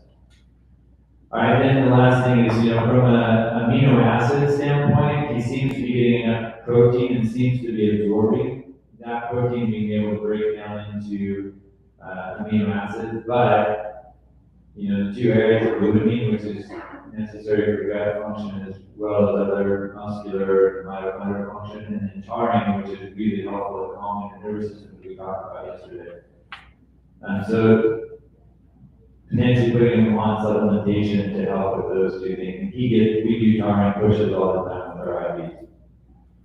And then if at least the first time I'm going over a NutriGov with a patient, I like to access this and then identify the key of what these different components are, right? So there's a lot of information for the patient here that if they want to dive into, they can actually, it empowers them to have a lot more information on how they can continue to influence their obtaining of these nutrients in a much better way, right? So we'll just pick the first one for, we'll take vitamin C, right? So blue is function of nutrient, green is cause of deficiency, purple is complications of deficiency, and red is food sources of nutrient. And again, just as a reminder, this is not a deficiency test, but this is information about how somebody could become deficient. And there's, again, the mindset is this is deficient in what my need is, and then just deficient in what a normal blood level is. And so this is what we're looking at, right? So vitamin C is an antioxidant, also used in the regeneration of other antioxidants, particularly glutathione. It is involved in cholesterol metabolism, the production and function of white blood cells and antibodies, and the synthesis of collagen, norepinephrine, and carnitine. So it gives them a lot of information. It also gives you information. If you ever want to learn more about what all of these nutrients do from a metabolic standpoint, this is a tremendous resource. If you memorize all of these different things, you will know more about nutrition than 90% of the doctors out there. Because if you ask a doctor what vitamin C does, and they're like, oh, it's an antioxidant. Well, specifically, what does it do? Maybe it helps with collagen, but that's about the extent of what they know. If you don't have enough, you get scurvy. Anybody ever diagnosed anybody with scurvy in here? Every week. All right. And this is when we first started doing IV therapy, we got some pushback. The insurance company said, well, do they have scurvy? And I couldn't believe they actually asked that question. All right, deficiency may occur with oral contraceptives, aspirin, diuretics, or NSAIDs. All right, and basically, GERD would be another one to think about because anything that's interfering with the acid production of the stomach. Deficiency can result in scurvy, swollen gingiva, periodontal destruction, loose teeth, sore mouth, soft tissue ulcerations, and increased risk of infection. Food sources include oranges, grapefruit, strawberries, tomatoes, sweet red pepper, broccoli, and potato. Now, just a quick tangent here. Broccoli has more vitamin C than oranges do. But when is that occurring in broccoli? Raw, but also when it's harvested, right? So as soon as that broccoli sits on the shelf, unlike the orange, which has a pretty tight seal for its vitamin C to become oxidated, broccoli does not. So that broccoli is sitting on the shelf now for weeks. By the time it's been harvested, it's going to lose a tremendous amount of vitamin C. Guess what frozen broccoli may have? A lot more vitamin C because it's harvested and then frozen. So if you're trying to get people to incorporate more vitamin C from their vegetables, then you want to think about frozen versus fresh, so to speak. Unless you're growing it in your garden, that's absolutely possible. All right, does that make sense? So sometimes I will highlight some of these and I will just read through the four categories with the patient just so they get a sense of the valuable information. And again, it helps them realize, okay, the money I spent was worth it. Not only is it allowing me to get information, but now I've got valuable knowledge about what these ingredients do for me. All right, and the same thing with the B vitamins. It goes through and gives those different lists and minerals, essential fatty acids. And then when you get into the microbiome and digestive support, this can give them information as to what's going on. Now, the way that I'm going to jump ahead a little bit here. The way that the analysis is that it looks at these malabsorption markers seen in the urine. All right, and so based upon how high these are, it then determines kind of the need for increased amount of gut support. Dr. Montes, so I'm kind of in my infancy in terms of organic acids testing, and correct me if I'm wrong, it can be used to detect the presence or absence of mold. And so the question is, can organic acid testing be used to detect the presence or absence of mold? I think that it's very nuanced, and you have to be pretty good at understanding which particular organic acids, and in that in and of itself would be about a 2-hour lecture. Yeah. So, but yes, it can be used to help you from that standpoint. It's kind of a two-part question. So if that is the case, and I do develop myself in liability, would it be beneficial to do kind of a provocative test? So the question is a provocative test of greater benefit? And provocative, you would be using what? Like DMSA oral? So you're using a chelation for heavy metals Oh, to sorry, determine? sorry, I mean like interface or something like that, like a biofilm. Yeah, I don't think so. I mean, what you want is what's happening on their baseline, right? So then going back to this, what I will do is I will look at this and to kind of get a sense of the severity of the dysbiosis or malabsorption, I will look at what all of the markers are telling me. So for example, I'm looking at the malabsorption markers, there's nothing in the green. So the likelihood that they're having some true malabsorption is higher than if one was completely normal and the other was high yellow or low red, right? What I'm seeing is two markers, one which is kind of moderate and the other one which is completely abnormal. So supporting that individual's digestion through some digestive enzymes may provide some benefit. Particularly if the MSQ showed that their digestive tract was having significant symptoms.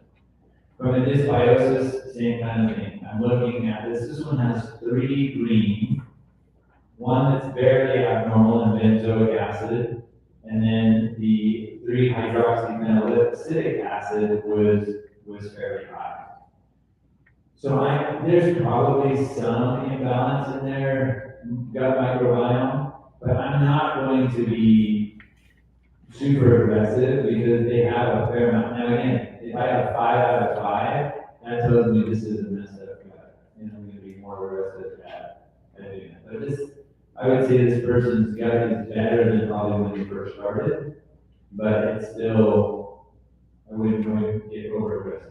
Same thing with yeast and fungal dysbiosis markers. Now again, looking at this, the 3 markers, they've got 2 that are abnormal, and 1 that's moderately high normal. So and knowing he has diabetes, this is an area that I'm concerned that he probably has SIBO, small intestinal fungal overgrowth. All right, so that's how you can use the interpretation of that. Any questions about that? Yes, Chris? I just want to reinforce what you just said, that this is more to guide you to areas where you need to do more work on. Because there is little treatment that stems from this, other than to replace some of those nutrient deficits. You're not going to treat CFO based on this test, right? Yeah, I could, if, again, it's clinically clinical suspicion, right? So I'm not gonna take just this test, know nothing about the patient, and use just this data and say, oh, I'm treating them specifically. But if somebody were to hand it, this was your test, and you said, here, quickly look at this, do you think I should take an antifungal or not? And then, well, I probably hear more because I've taken it, not taken it, but maybe use some botanicals instead of actual medication. But it would be, yeah, everything should be taken in conjunction with the clinical picture. Yeah. Ron? Keep that in mind, with malabsorption markers, you're using digestive enzymes, whereas with dysbiosis markers, you're using things like probiotics. Correct, yeah. Yep. And so then that's what they're kind of giving you here. And again, if you look at, places for microbiome support, food sources rich in probiotics, right? And then with digestive support, determining the strength of the pancreatic enzymes, support depends on the degree of functional impairment. Supplement potency is based on the lipase units present in both prescriptive and non-prescriptive agents. Then we get into the functional imbalance. This is looking at mitochondrial dysfunction, need for methylation, and toxic exposure, which in this individual, we had some significant abnormalities in the first 2 and some moderate abnormalities in the third. So mitochondrial dysfunction, let's talk about that one first, all right? When we look at mitochondrial function, they give you the Krebs cycle. Yay! All right, so we learned all about how sugar is entered into the Krebs cycle yesterday to make more energy, right? But if there's not good mitochondrial support, and that citric acid cycle is either having interference from heavy metals. And the one thing I love about this is that you don't have to memorize this, but you can look at it and it'll tell you where heavy metals are interfering with mitochondrial function. So immediately you become a functional medicine expert without ever having gone to IFM. And you can see exactly not only what heavy metals interfere with those processes, but now you can see what nutrients and minerals are needed to make those enzymes function better, right? So you have here iron, glutathione, vitamin B3, magnesium, and manganese. And so each one of those helps you identify, okay, well, we didn't test for iron on this test, but I did on a Quest test and found out that ferritin was low. And look at how many areas you need ferritin to actually improve energy production. Quite a few. So somebody has they're normal from the standpoint of anemia, but they have a low ferritin, you can see their mitochondrial function is going to be impaired. This gives you a chance to kind of look at what's going on, right? So he's actually producing quite a bit of beta hydroxybutyric acid. He's also producing a lot of lactic acid. And so there's some things that we need to do to try and improve his overall mitochondrial function. And when we look at now, this is the one thing I don't understand why they do this. But if the patient has elevated CoQ10 levels, then they get red. I don't know of any disorder or symptoms associated with elevated CoQ10. I tried to talk to Genova about why they do this, and I haven't got a clear answer yet. But for whatever reason, if the CoQ10 levels are high, so don't just disregard this. The only time you want to pay attention to this being red is if the arrow is down, not up. Same beat, and the question, the way she answered it was, we're only responsible for and are responsible for reference ranges.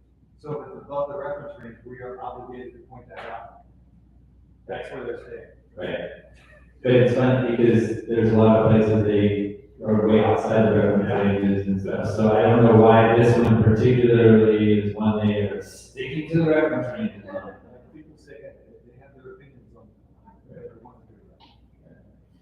But looking at this, so the good news for him is that he doesn't have a lot of rusty fats, right? Those are the lipid peroxides. But he's low in glutathione, and he's getting some DNA damage, right? The 8-hydroxy-deguanine is a marker for DNA damage, all right, which is caused by oxidative stress. So you don't have to get deep into the weeds on this. You don't have to figure out, okay, what's going on with all of these different areas and which enzymes should I give them some, citric acid versus malic acid, should I put them on oxaloacetic supplementation? I would worry about that aspect of it. I think what you want to do is just kind of get a sense for what's going on in the mitochondria, and you can use this to help educate patients and say, yeah, look at these problems here. If you have an elevated isocitric acid, which means we're not converting your cis-aconic acid very well, which means you probably have low glutathione. If we boost your glutathione levels, we're going to improve your mitochondrial function. Oh, that makes sense to me. If we add some magnesium and B vitamins, we're going to get a better conversion of alpha-ketogluteric glutaric acid to succinic acid and fumaric acid. So it's just having a sense for what that means. Does that make sense? Like, I don't think you need to get into the nitty-gritty of it, but just having a sense and using that to help demonstrate to the patients what's going on with their mitochondria. And then that's a key component of their energy production. They are going to have fatigue if their mitochondria is not functioning well. All right, need for methylation. All right, we talked, there's talks on Thursday or Friday, and then a little bit yesterday with Andrew talking about methylation and how important it is, not just for detoxification pathways, but neurotransmitter production, and also for even getting rid of heavy metals, which can be methylated. So these are the B vitamins that help to support. And if they have a high need for methylation, then you're going to be more likely to supplement with the methylcobalamin, methylfolate, magnesium, and things like that to help support their methylation pathways. If you look at the methylation markers, you're going to find on an organic acid test under this with the fig glue and the methylmalonic acid, right? So of these two, fig glue is folate and methylmalonic acid is B12. So of the two of these, he probably has an MTHFR based upon what I'm seeing here. He's just having a hard time getting folate to become methyl tetrahydrofolate, right? So we want to get that conversion. All right, then looking at toxic exposures, the area that you're going to kind of focus in on that is down in here in the toxin and detoxification markers, right?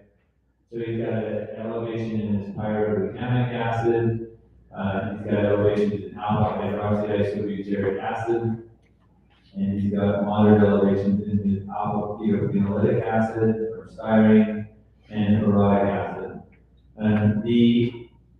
If you look into, where alpha hydroxy deoxybutyric acid comes from, and alpha-ketogenic acid. I mean, a lot of these are industrial chemicals and oil derivatives, and so they're, oh, what's going on?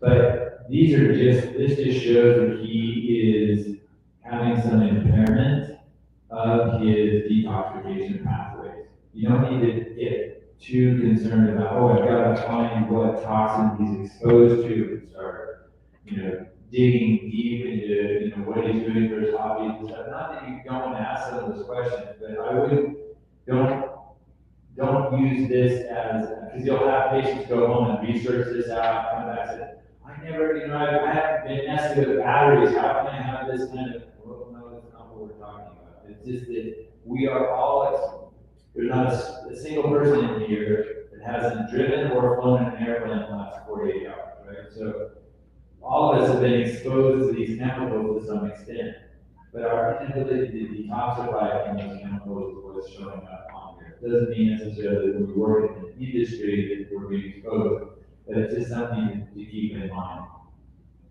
So again, what I learned from this, and what I'm telling the patient, is we need to support your detoxification pathways. We need to make sure you're on nutrients and foods that are going to help to support your detoxification pathways. The other area that you're going to want to look at is at the very end of and this is where you see the elemental markers, right? And some of these, all of the elemental markers are blood. So this is one you will not get with metabolomics. And you can see if you have somebody who has an elevation in heavy metals on a NutriVal, and you know for sure they have issues with heavy metal toxicity. Why? Because the body works really hard to keep these toxins out of the blood. So if you see somebody that has an elevated toxic marker, you know they've either had exposure within the last 60 days. So a lot of times we see this in California because we have a lot of fish eaters, sushi eaters, and the mercury in the fish is fairly high. And so we'll see their mercury levels high, and when we kind of help them get better sources of seafood, and then we put them on some detoxification protocols, we see it come down. But it doesn't mean that they don't have issues with heavy metal toxicity if this test is not positive. Right? So just because he's in the yellow doesn't mean that he isn't struggling with a heavy metal toxic burden in his body.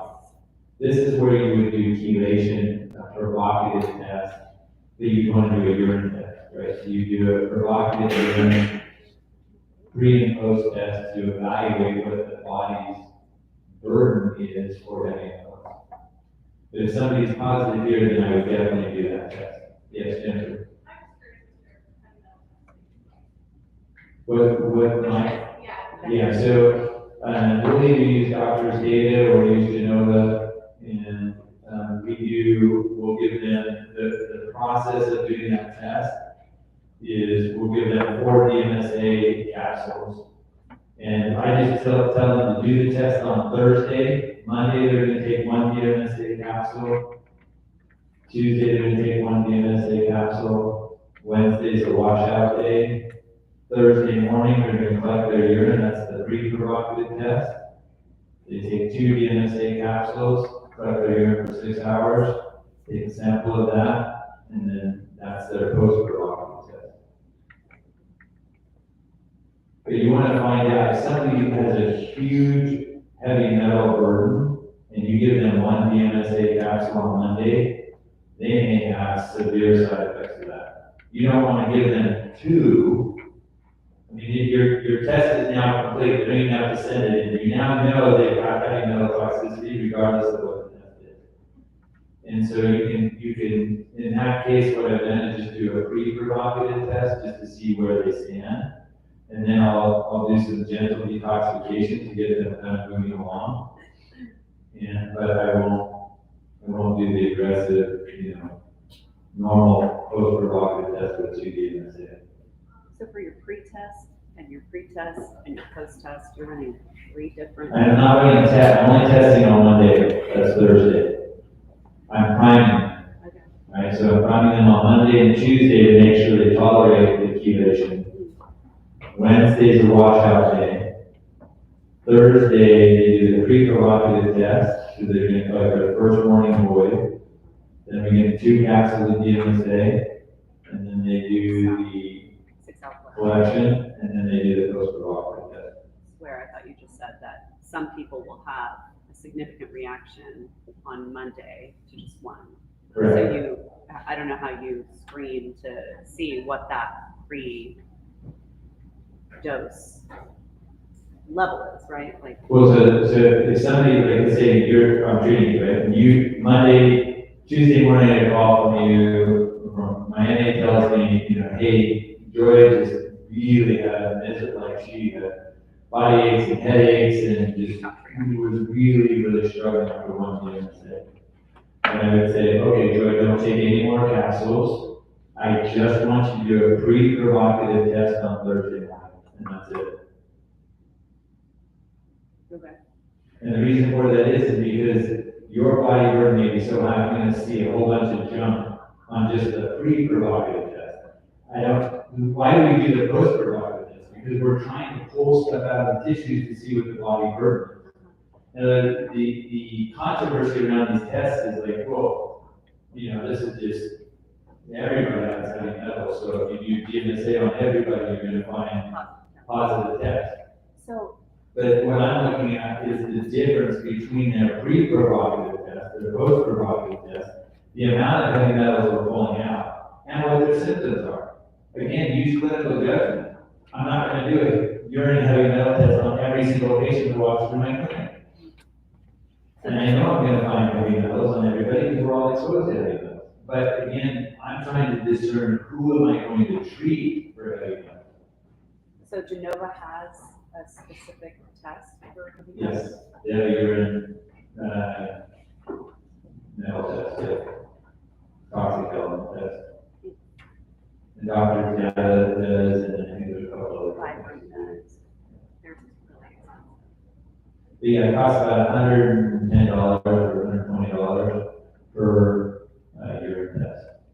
So it's not too bad to do. And then later on, if we're retesting, so let's say I've done 6 months of oral chelation with the patient, and those of you who do IV chelation, when you're retesting, you only need to do a post-provocative test. You don't need to do, we're comparing the post-provocative test now with the previous one. Are we making progress on getting rid of the body burden? Does that make sense? Yeah. Okay. All right, let's come back. And so after gone to that point, then the next part of the discussion will be then I'll just kind of glance through here, and I may just kind of look at different areas. So just neurotransmitters, we always want to look at this kyogenic equivalent ratio, because this can tell us that there's a significant imbalance and detoxification problem with neurotransmitters.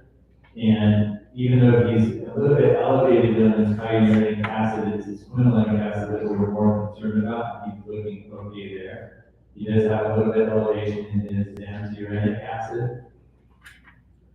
And then his 5-hydroxyindoleacetic acid, which is a serotonin marker, is pretty elevated. And I think he's on antidepressant. So that makes sense. All right, then looking at the other organic acid tests, in his case, they did not test for lipid peroxides.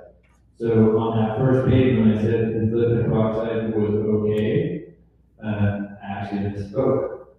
If you look at the very end on page 14, it says lipid peroxides are not reported due to excess glucose. His glucose was 3,900 milligrams per deciliter on the urine sample. This is where we found out he had diabetes. So we can't really assess that portion, but looking at his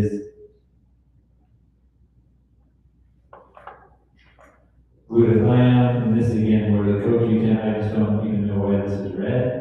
It should be green from here on out, because we really don't care about that is, but you can see his glutathione levels are pretty low. He needs quite a bit of glutathione. So in his IVs, he's getting glutathione and alpha-lipoic acid.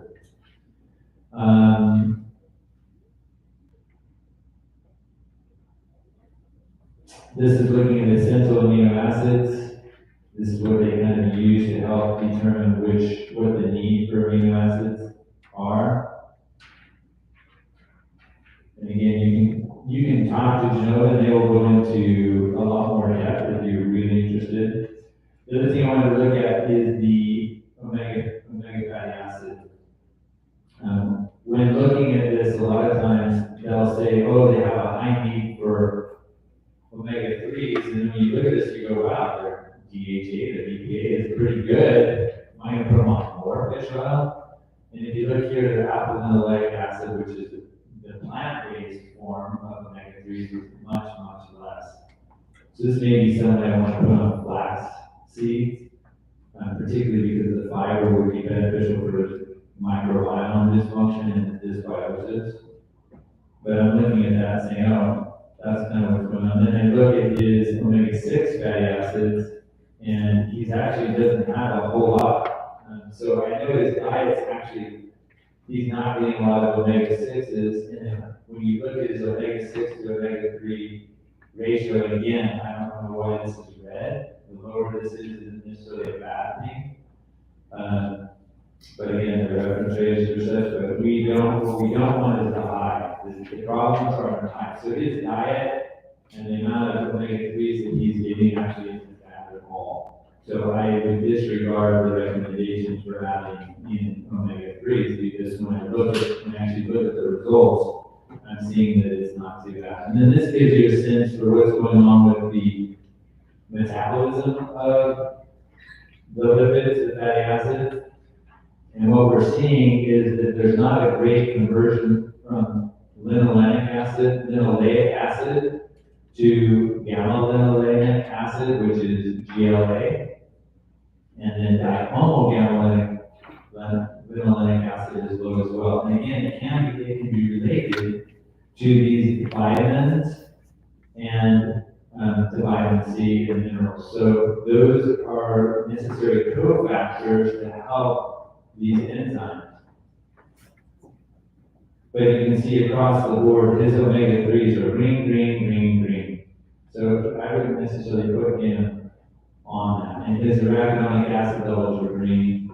So where I would want to focus is on these B vitamins to try and get that. Now, maybe I would put him on a little bit of GLA if I wanted to, some primrose oil or some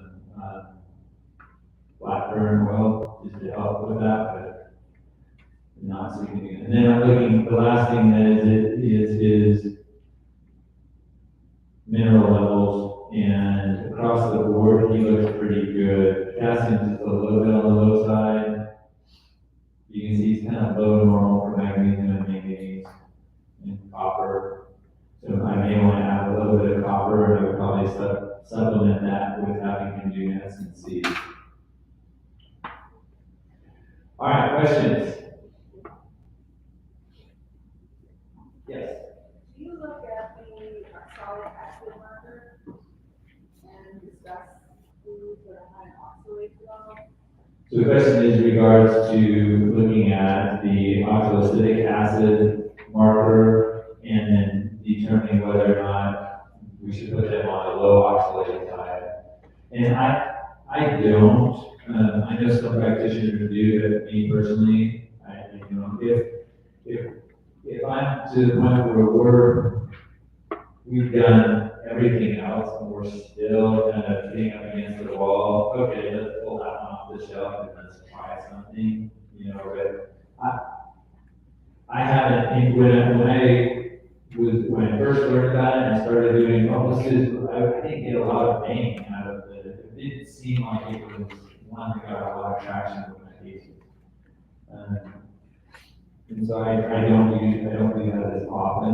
It's really more of like my very, very, very back pocket. Good question. Other questions? Yes, Chris? I'd love to hear any insights you have on the beta hydroxybutyric acid correct cycle in general, but I do see a lot of, abnormals in that ketogenesis pathway. I guess I just don't understand how I can intervene.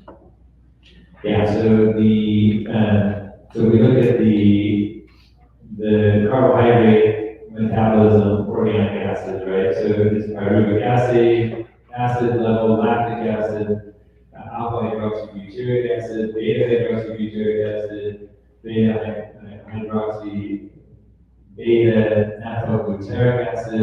I mean, all of these are really high enough, and so his blood sugar carbohydrate metabolism is kind of all messed up. And part of that has to do with the fact that his blood sugar is so high. So in his situation, Chris really is focusing on getting his blood sugar metabolism regulated and getting, and then taking a look at what his lipid profile looks like, what his fasting insulin, and all of that.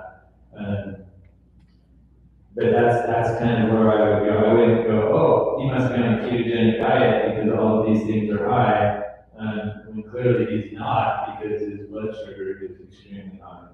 Do you see lows in that beta hydroxybutyric acid? What was the question? Yeah, so the elevated, I get, I think there are times we see lows. What does that seem? There's times where you see low beta hydroxybutyric acid. The times that you won't see that on a nutrient diet because what you don't want is high levels of alpha butyric acid in your urine. Your body's spilling out. We want to be utilizing these ketogenic acids for fuel, and so if we're dumping them, it's because we can't use them for fuel. Right? And then in the stool, we look at it because it tells us that we're not making small chain fatty acids, and because the body uses these ketogenic acids for fuel. So in the gut, if we don't see it in the stool, it means that we're not making enough, usually because there's not enough fiber, and the microbiome is kind of messed up. So yeah, I mean it's fairly nuanced, and we don't have time to kind of get into that whole. But in brief, that's kind of how I would look at this. Is that because they have so much excess sugar, the little bit of sugar that's getting in is driving the mitochondria. Mitochondria are functioning very well, and they're just spilling everything else. The body's just trying to jettison all the sugar, jettison all of the butyric acid, and it's not, getting that metabolism back into normalization regulation would be significantly helpful if we generate. But IV therapy isn't going to do as much for that, other than the fact that we're going to improve mitochondrial function, but we need to get his blood sugar down. So in this, Timothy, your picture here, it looks like his dietary peptides are quite low, and yet his amino acids, essential amino acids, are all pretty much in the mid-range or above. And the connection there that I would make is that he's low in both folate and B12. It takes the folate and B12 to maintain amino acid in say, lean body mass. And so he may be liberating amino acids because it's not coming from a dietary source. Have you made that connection before? So when you say the dietary peptides are low, are you referring to page 10 at the bottom there? Yes, bottom right. So you don't want dietary peptide markers to be high. So this is not the dietary peptide related markers are not something you necessarily are looking at from a low standpoint. No, I got you. And so. Maybe I'm not understanding your question. Yeah, so in general, when we see people who have, are eating higher protein diets, you usually these markers push up into the red or near that. This kind of looks abnormal to me. There's usually 4 markers in this category. But anyway, I don't want to bog us down any further. I was just saying that it looks like you have higher levels of circulating amino acids, and yet it may not be coming through the diet, so it could actually be pulled in a catabolic state from the. Right, maybe, again, I think that there's, and we found this because when we looked at his diet, it was not a terrible diet from a carbohydrate standpoint. He wasn't eating the diet that was described by Dr. Harper yesterday. He was eating a fairly Mediterranean diet, but the stress component on his body and other elements had, over time, I think, led to him having some resistance. And then the stress was promoting the gluconeogenesis, so he was the catabolic conversion of his protein to sugar.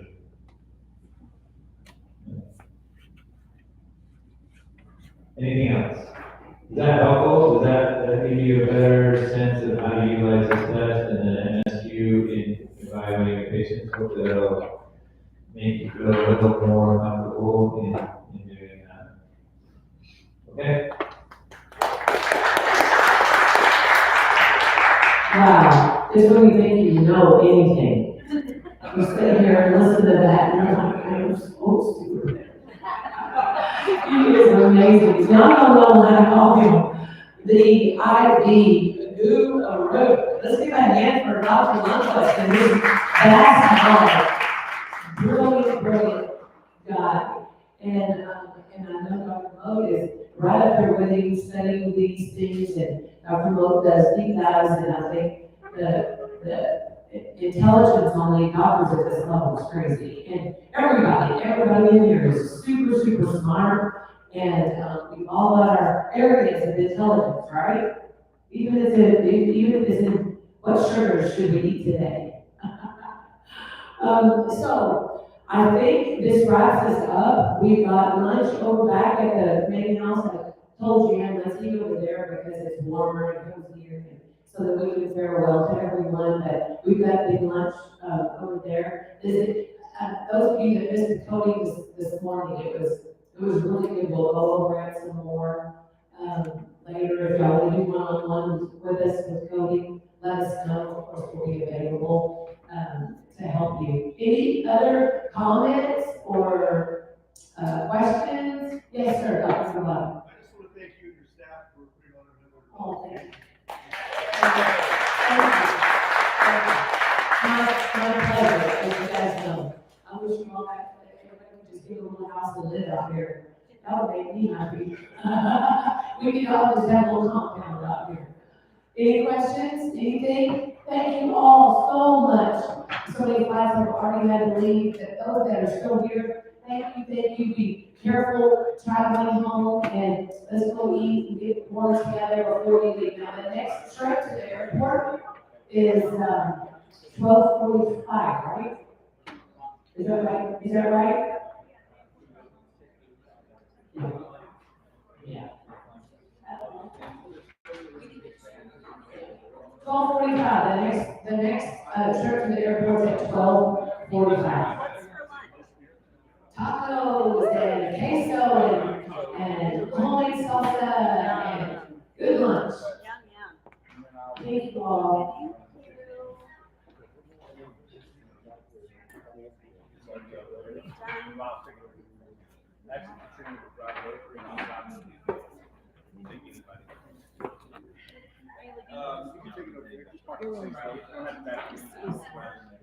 I mean, I'm sorry, in this whole place there.